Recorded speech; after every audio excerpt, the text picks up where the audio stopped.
আসসালামু আলাইকুম এভরিওয়ান, শাইনাস ব্লগে আপনাদের অনেক অনেক স্বাগতম। আশা করি আপনারা সবাই অনেক ভালো আছেন, আমিও ভালো আছি। তো চলে এসেছি আবারও একটা নতুন ভিডিও নিয়ে।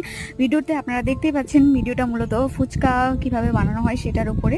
তো আজকে ফুচকা বানানোর মেইন কারণ যেটা হলো মানে ফুচকার প্রচুর ক্রেভিং। আর আমাদের দিকে প্রচুর পরিমাণে ঝড় বৃষ্টি হওয়ার কারণে বাজারে সেরকমভাবে যেতে পারেনি। বাট কি আর করা যায়, এবার ক্রেভিং উঠেছে তো খেতে তো হবেই, কোনোভাবেই হোক।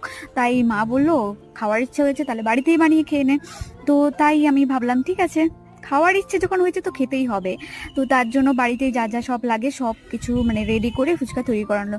বাট এতটাই ক্রেভিং যে ফুচকার যে ডোটা আছে মানে সেটা পুরিটা যে বানাবো সেটা বানানোর মতো মানে ধৈর্য ছিল না।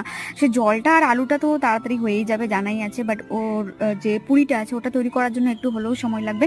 তাই বাজারে যে ফুচকা পাওয়া যায় ওগুলো আগের থেকে আমাদের বাড়িতে ছিল, তো সেগুলোই আমরা ভেজে মানে বানিয়ে খেলাম।